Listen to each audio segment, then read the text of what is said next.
নমস্কার বন্ধুরা, চুমকি রন্ধনশালায় আপনাদের সবাইকে স্বাগত। আজ আমি আপনাদের সাথে শেয়ার করতে চলেছি একটি নিরামিষ রেসিপি। যেসব বন্ধুরা নিরামিষ খেতে ভালোবাসেন বা নিরামিষ খান, সেই সব বন্ধুদের জন্যই আজকে আমি এই নিরামিষ আলুর কাটলেটের রেসিপিটি শেয়ার করতে চলেছি।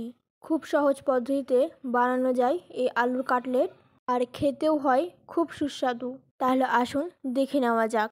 নিরামিষ আলুর কাটলেট বানানোর জন্য এখানে আমি নিয়েছি দুটো সেদ্ধ আলু, আর আলুটাকে আমি আগে থেকে ভালো করে ম্যাশ করে রেখেছি। এবারে এর মধ্যে দিয়ে দিচ্ছি পরিমাণ মতো লবণ, আর দিয়ে দিচ্ছি কিছু গুঁড়ো মশলা। 1 চামচ লঙ্কা গুঁড়ো, 1/2 চামচ হলুদ গুঁড়ো, 1/2 চামচ ধনে গুঁড়ো, আর 1/2 চামচ গরম মশলা গুঁড়ো। এবারে সমস্ত উপকরণ একসাথে খুব ভালো করে মিশিয়ে নেব। এখানে আমি কাঁচা লঙ্কা কুচি দিচ্ছি না, যেহেতু আমি লঙ্কার গুঁড়োর পরিমাণটা একটু বেশি পরিমাণে দিয়েছি, তার জন্য এখানে আমি কাঁচা লঙ্কা দিচ্ছি না। তবে আপনারা চাইলে এখানে কাঁচা লঙ্কা কুচি ব্যবহার করতে পারেন, আর আপনারা চাইলে ধনেপাতা কুচি ব্যবহার করতে পারেন। আমার হাতের কাছে যেহেতু ধনেপাতা কুচি নেই, সেজন্য আমি এখানে ধনেপাতা দিচ্ছি না। তবে আপনারা চাইলে এখানে ধনেপাতা কুচিও দিতে পারেন। খেতে কিন্তু ভীষণই ভালো লাগবে। সমস্ত কিছু একসাথে খুব ভালোভাবে মিশিয়ে নিয়েছি। এবারে এর মধ্যে দিয়ে দিচ্ছি 2 চামচ পরিমাণে বিস্কুট গুঁড়ো। বিস্কুট গুঁড়ো দেওয়ার পরেও খুব ভালোভাবে মিশিয়ে নিয়েছি। এবার এটাকে এক সাইডে রেখে দিচ্ছি। এবারে আমি একটা ব্যাটার তৈরি করে নেব। তার জন্য একটি বাটির মধ্যে নিয়ে নিচ্ছি 4 চামচ পরিমাণে ময়দা আর 2 চামচ পরিমাণে কর্নফ্লাওয়ার। দিয়ে দিচ্ছি অল্প পরিমাণে লবণ। সমস্ত শুকনো উপকরণ একসাথে মিশিয়ে এবারে অল্প অল্প পরিমাণে জল দিয়ে একটা পাতলা ব্যাটার তৈরি করে নেব। ব্যাটারটা পাতলা হবে, খুব একটা ঘন হবে না। দেখুন ব্যাটারটা তৈরি হয়ে গেছে। এবারে আমি কাটলেটগুলো তৈরি করে নেব। তার জন্য আমি আলুর থেকে কিছুটা অংশ হাতের মধ্যে নিয়ে নিয়েছি। আমি আমার মতো পছন্দ মতো একটা কাটলেট বানিয়ে নিচ্ছি।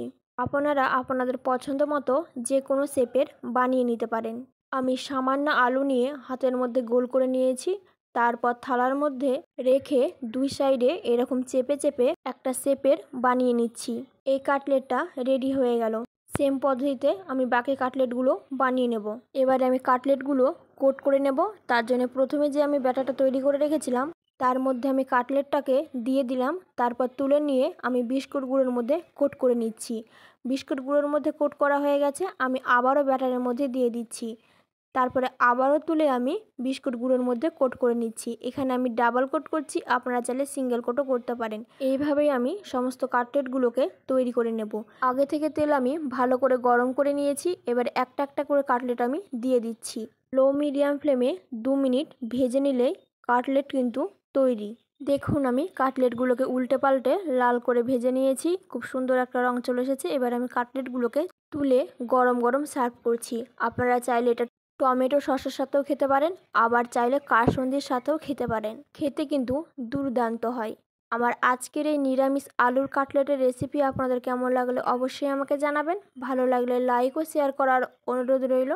আমার চ্যানেলে নতুন বন্ধু হয়ে থাকলে চ্যানেলটি সাবস্ক্রাইব করে নেওয়ার অনুরোধ রইল। পাশে থাকা বেল আইকনটা অবশ্যই প্রেস করে দেবেন, কারণ আমি চ্যানেলে যখনই কোনো নতুন রেসিপি শেয়ার করব নোটিফিকেশন আপনাদের কাছে পৌঁছে যাবে। আজকের মতন এই পর্যন্ত। আবারও হাজির হয়ে যাব নতুন কোনো রেসিপি নিয়ে। ভালো থাকবেন, সুস্থ থাকবেন। ধন্যবাদ।